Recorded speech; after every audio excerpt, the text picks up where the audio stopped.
Radio Publique Africaine.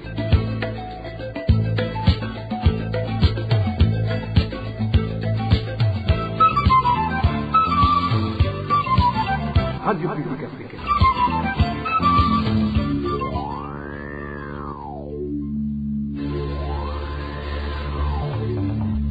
C'est le moment de suivre le journal parlé en français. À la présentation, Nadège Ilakose.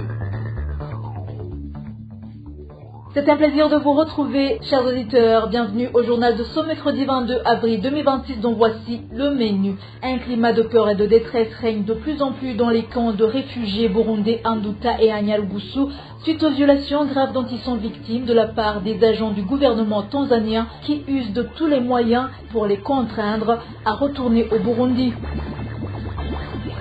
L'armée burundaise a changé de stratégie pour inhumer des militaires burundais qui tombent en grand nombre sur le champ de bataille en République démocratique du Congo. Vous allez le suivre dans ce journal. Et dans le mini-magazine au cœur de la société, nous revenons sur les faux espoirs du ministre des Finances selon lesquels le Burundi pourrait profiter de la crise du Moyen-Orient pour vendre ses minerais et sortir de la crise financière. Tout de suite, le développement de cette édition.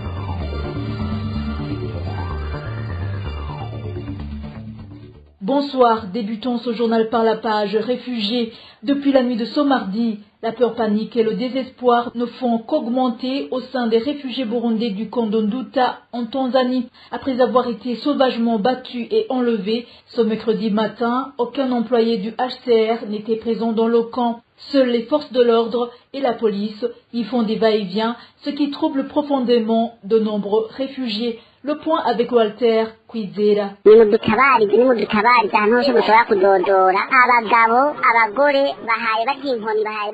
La voix que vous entendez implorer de l'aide est l'un des réfugiés burundais qui se trouve avec ses amis dans le camp d'Nduta en Tanzanie. Désespéré et terrifié, c'était tard dans la soirée de ce mardi dernier quand la police, appelée Fanyafujo Uone, FFU, est arrivée et les a battus sans pitié, en particulier ceux qui ne s'étaient pas encore enregistrés pour rentrer au Burundi. À part que la plupart de ces réfugiés ont finalement été emprisonnés, ce mercredi matin, nos sources en Nduta ont indiqué qu'aucun employé du HCR n'était présent dans le dit camp. L'enregistrement des réfugiés était effectué par la police tanzanienne qui patrouillait toujours dans tous les coins du camp. Ainsi, la peur, le désespoir et la perspective de la mort caractérisent les réfugiés comme ils le disent. Nous sommes très surpris en tant que réfugiés de constater que le travail qui était auparavant effectué par diverses organisations telles que le HCR et le gouvernement est désormais assuré uniquement par le gouvernement depuis ce matin. Pire encore, depuis ce matin, nous n'avons vu aucun employé du HCR ici au camp d'Nduta. Il continue l'enregistrement des réfugiés dans un climat d'intimidation. Une certaine Octavie a dit aux réfugiés que ce qui s'est passé hier était un jeu d'enfant comparé à ce qu'ils vont nous faire aujourd'hui. Nous sommes en danger. Demain, vous n'entendrez peut-être plus nos voix. Cela va signifier que nous serons morts ou que nous amènerons dans un lieu inconnu.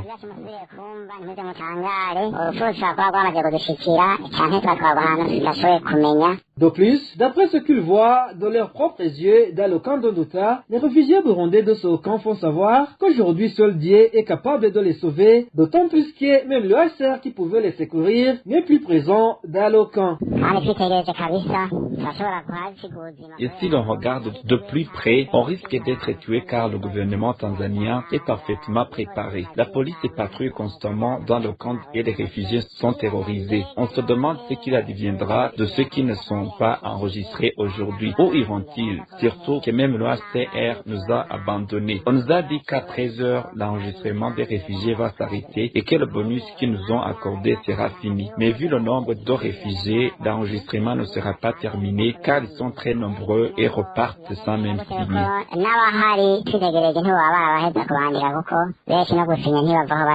Cependant, concernant ces réfugiés en difficulté, le porte-parole du gouvernement tanzanien a déclaré lors d'une récente interview dans l'émission Ijamboni Gwawe de la radio RPA qu'aucun réfugié n'était renvoyé de force.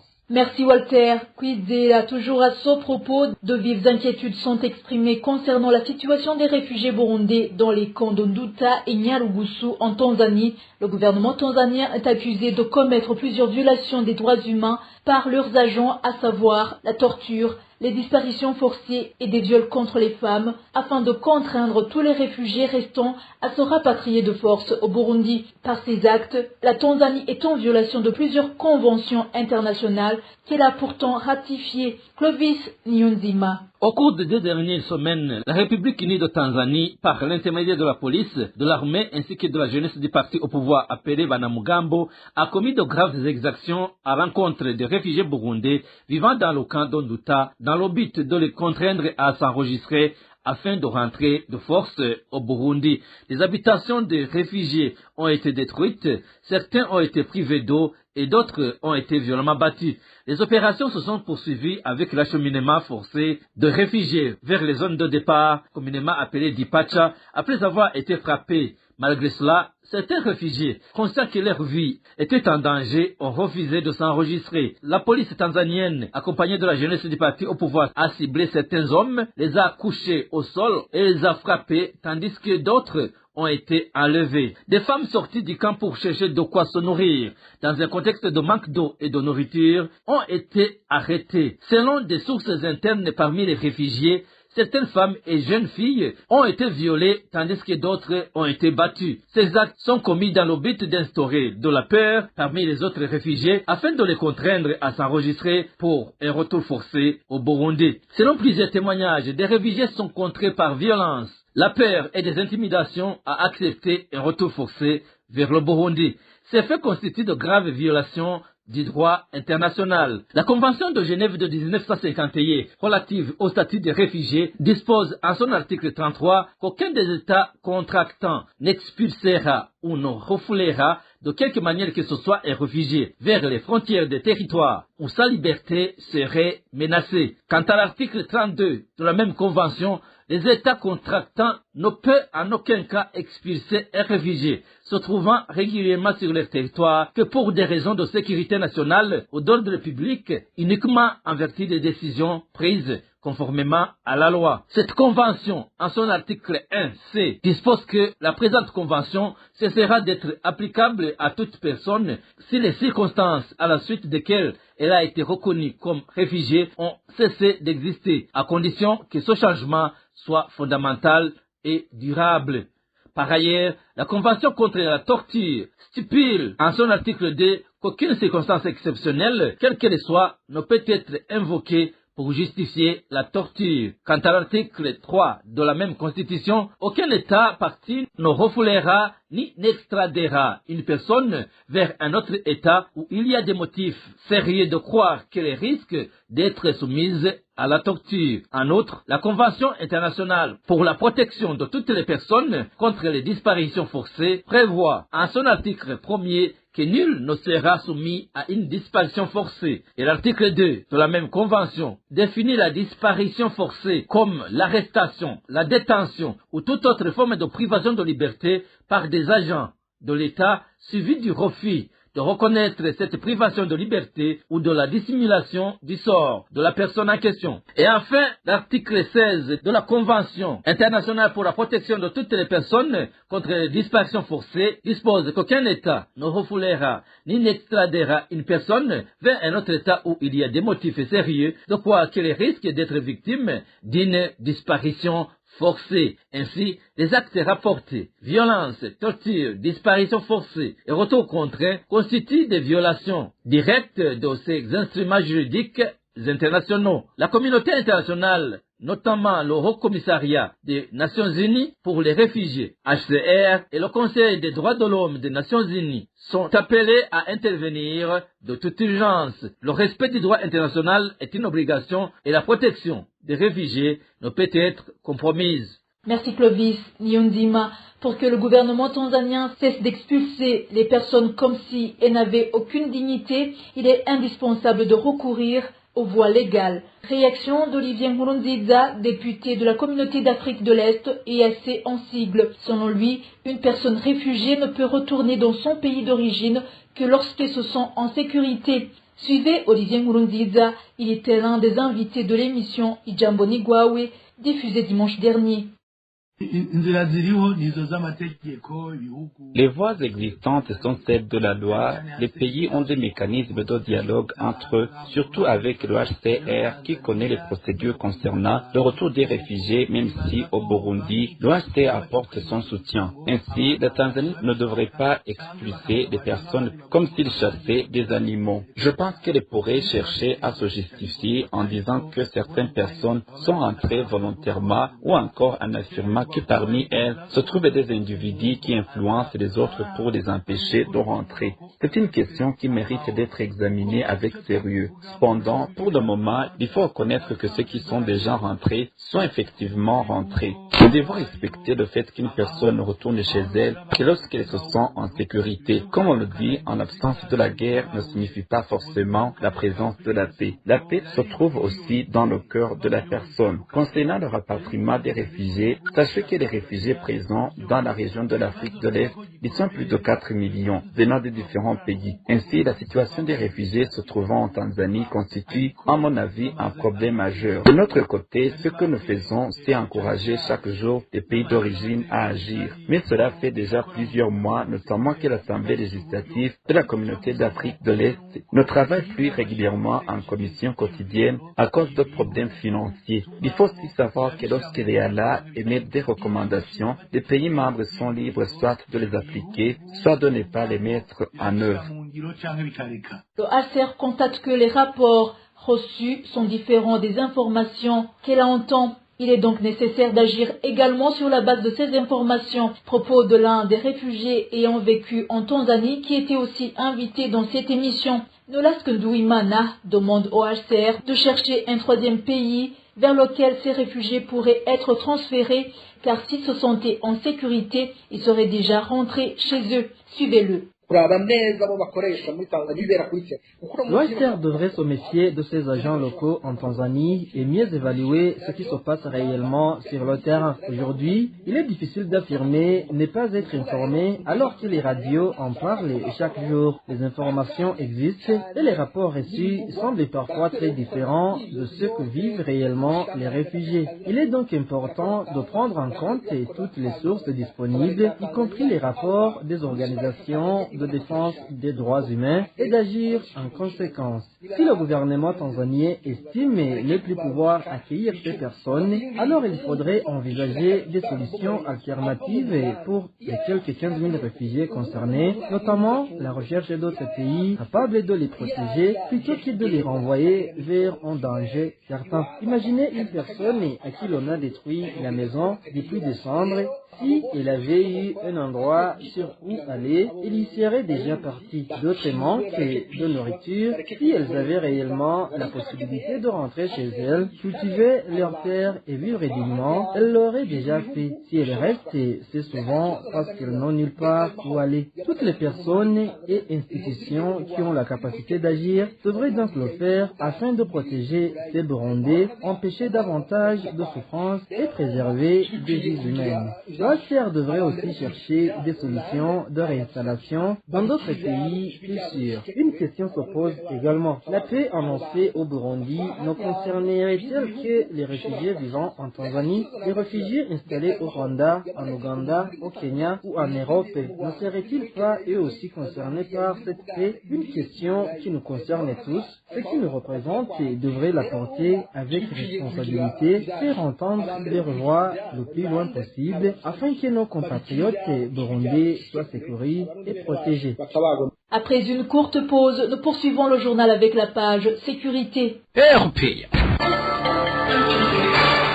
Des militaires burundais meurent à grande échelle en République démocratique du Congo où ils périssent fusillés du jour au jour. À cet effet, l'armée burundaise a changé de stratégie pour les enterrer car ils ne sont plus inhumés à l'endroit dit Guantanamo ou encore mis dans les chambres froides à plusieurs.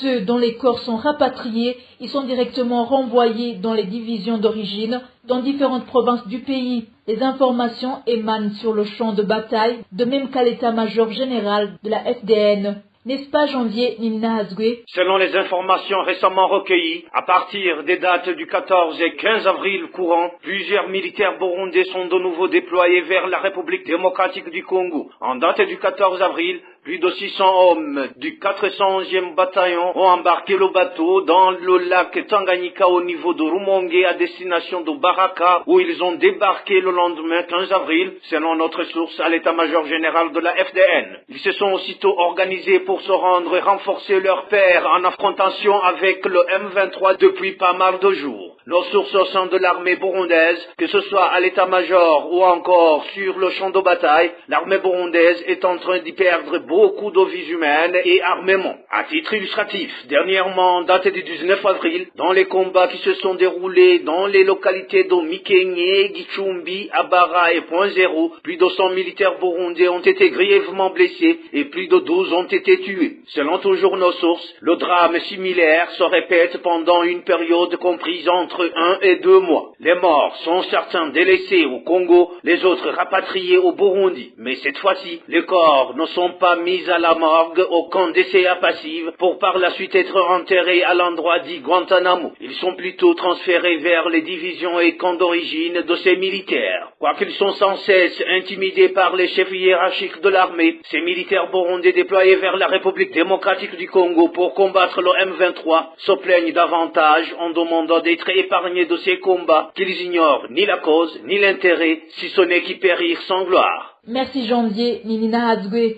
3 personnes sont mortes dans la nuit de ce lundi à mardi dans la commune Ngodi, en province de Butanyerera. La cause serait une asphyxie après qu'elles aient allumé un brasier dans la pièce où elles dormaient. Des voisins ainsi que des membres de la famille indiquent avoir été alertés par l'odeur de vêtements et d'autres objets brûlés par ce brasier. Plus de détails avec Hervé Niuhire. Ces 3 jeunes filles qui ont tragiquement perdu la vie résidaient habituellement à Gatare, sur la colline de Kinyami, dans la zone commune d'Ongozi, province de Butanyerera. Le plus jeune était âgé de 14 ans, la deuxième de 20 ans et la troisième de 21 ans. Selon des proches de la famille, dans la nuit de lundi, avant de se coucher, elles ont allumé le réchaud à braise qu'elles ont placé sur une étagère dans leur chambre. Elles y ont ensuite posé une marmite avant d'aller dormir. Le lendemain matin, un garçon qui dormait dans une autre pièce attenante à leur chambre s'est étonné de ne recevoir aucune réponse de leur part. En entrant dans la pièce, il a découvert que le réchaud à braise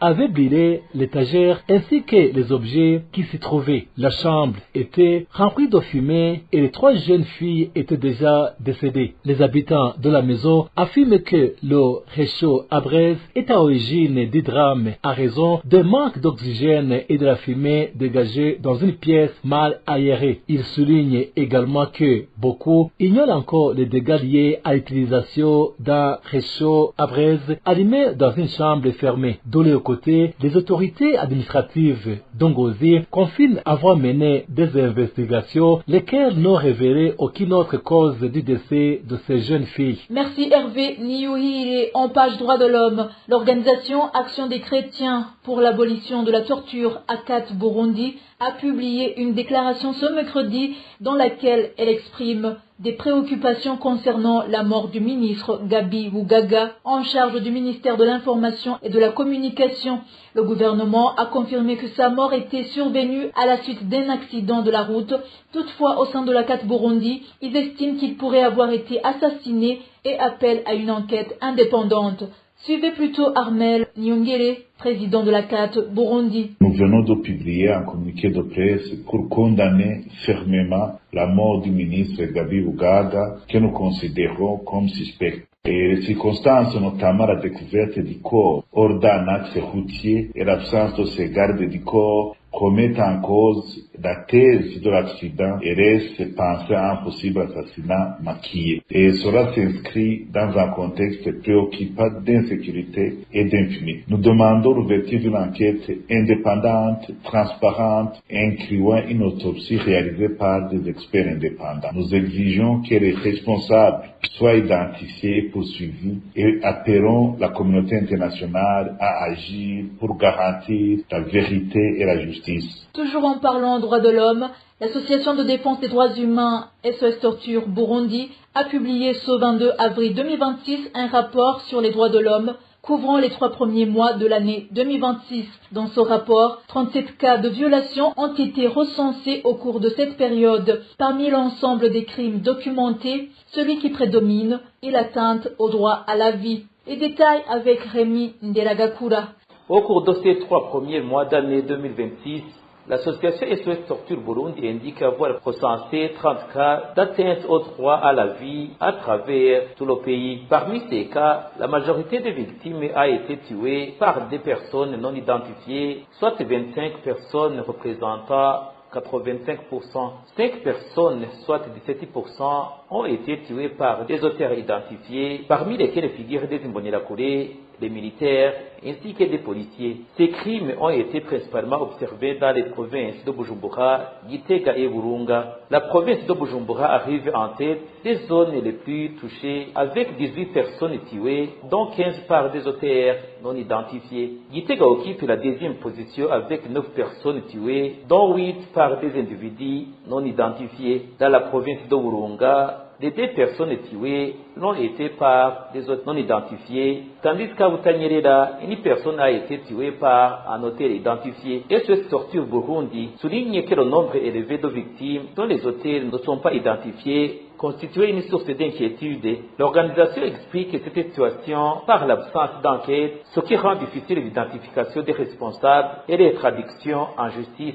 L'association considère également comme préoccupante le fait que de nombreux corps aient été enterrés rapidement sur l'ordre des autorités, sans aucune enquête préalable ne soit menée. Cela empêche l'établissement de la vérité, l'identification des victimes et la poursuite des auteurs devant la justice. SOS Torture Burundi conclut et affirmant que ces pratiques constituent une violation de la loi et favorisent la propagation de l'impunité dans le pays. À présent, page éducation, la Fédération nationale des syndicats du secteur de l'enseignement et de l'éducation du Burundi, FENASEB, en sigle, exprime les irrégularités observées dans la mise en œuvre de l'ajustement salarial chez le personnel enseignant, tenant compte de l'emploi type. Dans une déclaration sortie ce 22 avril 2026, le président de la dite fédération revient sur certaines catégories d'enseignants qui exercent le même emploi, mais qui ne bénéficient pas de la même part emploi. Je vous propose d'écouter Antoine Manouma, président de la FENASEB. La mise en œuvre de la politique salariale dans le secteur relevant de l'État est toujours marquée par de nombreuses irrégularités. Jusqu'à aujourd'hui, il existe des fonctionnaires qui n'ont pas encore bénéficié d'emploi type qui les convient. En principe, l'enseignant de niveau D7 qui dispense les cours au 4e cycle de l'école fondamentale devait disposer de l'emploi type appelé enseignant du secondaire. Pourtant, certains enseignants de ce cycle sont privés de cet emploi type. Les problèmes sérieux se rencontrent au niveau des institutions de formation professionnelle, CFP, d'enseignement des métiers, CM, et de la formation artisanale, CFA. On y trouve des formateurs ayant des diplômes différents, A4, A3, A2, ainsi que ceux correspondant aux études universitaires. Tous sont titulaires de cours qu'ils dispensent dans les mêmes classes, mais leur emploi type diffère, alors que la politique salariale prévoit que les fonctionnaires qui exercent le même emploi bénéficient du même emploi type et partant la même part emploi, excepté les formateurs de niveau universitaire, dont l'emploi type est nommé chargé de l'enseignement des métiers et formation professionnelle. Les autres sont titulaires de l'emploi type chargé de la formation artisanale qui a été créé plus tard parce qu'il ne figurait pas dans le document initial de classification des emplois. Antoine Manouma déplore que même les enseignants qui croyaient qu'ils allaient tirer profit de cette politique salariale se sont plutôt retrouvés face à une diminution de leur rémunération. Il demande ainsi qu'il y ait un dialogue pour régler ce problème. La mise en œuvre de la politique salariale, sa mise en application a provoqué la réduction sensible des rémunérations des concernés. Le salaire net qui leur parvient se trouve pour certains inférieur à 0 suite au crédit contracté auprès des banques. C'est le découragement total chez ces derniers. Suite aux irrégularités qui ont marqué la mise en œuvre de la politique salariale, le Conseil des ministres avait commandité une évaluation. Le ministre ayant le travail et la fonction publique dans ses attributions a mis en place sans tarder une équipe d'évaluation en avril 2025. Cette dernière a recommandé qu'elle soit revue à la hausse les points emploi correspondant à l'emploi type chargé de la formation artisanale à partir de la qualification A3. Malheureusement, la destination des rapports provisoires d'évaluation reste jusqu'ici inconnue alors qu'il devait être présenté au Conseil des ministres pour analyse. Aujourd'hui, la correction des erreurs constatées dans la mise en œuvre de la politique salariale semble être ignorée. Dans les secteurs à statut spéciaux comme l'Université du Burundi, la mise en œuvre de la politique salariale ressemble à un rêve. Au sein de la Fédération nationale des syndicats du secteur de l'enseignement et de l'éducation du Burundi, FENASEB, nous demandons qu'un dialogue franc et sincère soit enclenché pour que toutes les irrégularités qui ont marqué la mise en œuvre de la politique salariale trouvent des solutions durables. Passons à la page gouvernance.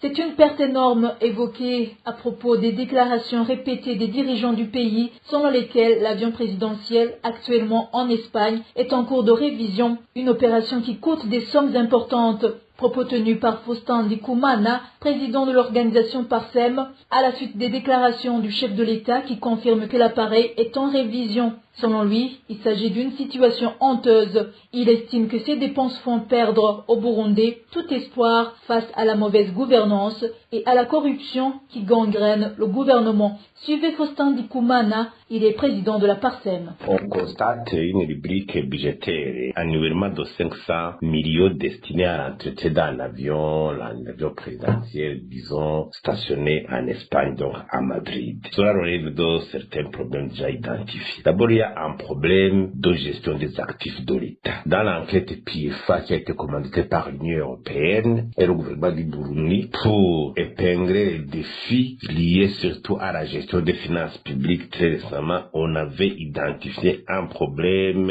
lié à l'inventaire exhaustif des actifs de l'État, que ce soit immobilisé, financier, équipement et matériel. Vous vous souvenez même, il y a un dignitaire à l'époque qui avait déclaré que cet avion pouvait être accordé gratuitement. Troisièmement, on voit la corruption des maladies économiques qui gangrènent le fonctionnement des rouages de l'État et cela érode complètement la confiance de la population envers ses dirigeants. Et quand le président a dit que les Burundais sont sévères, ils sont exacts par rapport à la gestion du patrimoine de l'État, d'abord c'est la Constitution qui lui donne ce droit, ce privilège, justement si cet avion allait être vendu dans des circonstances opaques, comme l'a été l'avion Falcon 50, ça serait encore une fois et un drame ajouté à un autre drame. Normalement, dans de tels cas, il faut jouer avec la transparence. Et l'avion stationne en Suisse. Il y a des paiements des frais annuels, disons d'entretien, de quoi de stationnement. Il faut d'abord évaluer sa valeur réelle comptable, son état technique, l'évaluation technique de l'avion, le coût éventuel de son réparation. Ce rapport technique devait être communiqué au Parlement, à la population. Là où les visions fonctionnent, une commission spéciale parlementaire devrait aussi se saisir de la question au nom des citoyens qu'elle représente. On ne comprend pas comment dire qu'on ne peut pas identifier quelqu'un qui a les papiers, qui a quoi, alors qu'il circule dans le monde. C'est impensable. Je crois que quelque part, il faut qu'il y ait une volonté, transparence nécessaire pour que cette question soit vidée. C'était Faustin Ndikumana, président de la Parsem. Clôturons ce journal avec le mini-magazine au cœur de la société. Dans cette édition, nous revenons sur les faux espoirs du ministre des Finances selon lesquels le Burundi pourrait profiter de la crise du Moyen-Orient pour vendre ses minerais et sortir de la crise financière. Au cœur de la société vous est présenté par Révérien Bazikamwe. Au cœur de la société. Au cœur de la société est une émission préparée en synergie par les radios Inzamba Agatekakawe, Radio RPA Idouya Nyagihugu, ainsi que la radio-télévision Renaissance. Le ministre des Finances, Alain Ndikumana, a déclaré devant le Parlement en disant qu'avec les minerais de coltan et de castérite présents au Burundi, le pays pourrait en tirer grand profit car ces minerais servent à fabriquer des drones, très demandés dans la guerre actuelle qui oppose l'Iran à Israël et à l'Amérique. Cependant, Les experts économistes estimaient que c'est se tromper lourdement, car même les pays qui étaient déjà développés se plaignent actuellement du manque de carburant. Tout cela est à suivre dans ce mini-magazine au cœur de la société, dans la synergie des médias Radio Inzamba Gateka-Kawe, Radio RPA et Télévision Renaissance, présenté par Révélé Vazcam. Au cœur de la société. La guerre entre l'Iran, Israël et l'Amérique serait, dit-on, une opportunité pour le Burundi de s'enrichir s'il ne reste pas inactif. C'est ce qu'a affirmé le ministre des Finances devant les députés alors qu'il présentait le projet de budget de l'État pour les 4 prochaines années. Alain Dikoumana a indiqué qu'en ce moment, le prix des minerais augmente fortement et que c'est donc une bonne occasion pour les exploitants miniers burundais d'en profiter pendant que d'autres pays subissent des pertes. Depuis le début de la guerre, les prix du coltan, de la castérite et de l'or ont augmenté. Ce sont des ressources dont nous disposons. Là où d'autres font face à des difficultés, nous pouvons y trouver des opportunités. En réalité, la guerre peut aussi générer de l'activité économique. Plusieurs entreprises en tirent profit. La question est donc de savoir comment en bénéficier aujourd'hui. Les minerais dits critiques sont particulièrement demandés. Les exploitants de coltan et de castérite sont mieux placés pour une amélioration de leurs revenus, notamment parce que ces minerais sont utilisés dans la fabrication de drones. Cet exemple illustre pourquoi il est important d'investir davantage dans le secteur minier. Sur cette déclaration du ministre Alain Dikoumana, Faustin Dikoumana a estimé que ce n'est pas possible, car même les pays développés sont aujourd'hui frappés par le prix du carburant. Ce n'est donc pas au Burundi qu'il y aurait une opportunité. Au Burundi, tous les piliers qui garantissent un meilleur approvisionnement de carburant dans un pays sont vraiment déstructurés. Il y a d'abord la retraite de viser sa mauvaise gestion qui érode complètement la confiance des fournisseurs de ce produit stratégique envers le Burundi. La logistique d'approvisionnement, on dit que c'est ce pays qui essaie d'approvisionner le pays en carburant, avec quelle logistique, quelle capacité. Il n'y a pas de stock stratégique pour faire face, pour pallier à certains aléas depuis une bonne période. On parle que les prix de certaines métaux peuvent se voir augmenter suite à cette crise. Le secteur minier au Burundi, on le sait depuis longtemps, il n'a pas encore contribué de façon significative au développement. Même la quantité de recettes qui en découle ne suffit pas, il y a toujours des fuites, mais la transparence n'est pas totale dans ce secteur. Je ne crois pas qu'on peut dire qu'on peut trouver le compte alors que même en grande partie, l'exploitation est toujours artisanale, sans contrôle. Donc, on ne peut pas dire que c'est un secteur vraiment qui trouve son compte. Pour moi, les cas des ministres, moi, je ne vois pas les arguments qui pourraient vraiment les justifier. D'autres experts affirment aussi qu'avant de penser que les minerais du Burundi peuvent développer le pays, les dirigeants devraient d'abord s'attaquer au problème de la corruption qui freine énormément l'économie du Burundi. C'est ainsi que nous terminons l'émission que je vous présentais. Merci à ceux qui nous ont suivis. Rendez-vous mercredi prochain. Paix à vous et à la prochaine. Émission présentée par Révélé Vazcam. À la prochaine. C'était l'émission Au cœur de la société. Merci Révérien Vazcam. C'est ici que prend fin le journal de ce mercredi 22 avril 2026. Merci chers auditeurs pour votre attention. Merci également à tous mes collègues pour le travail accompli. Excellente soirée à tous.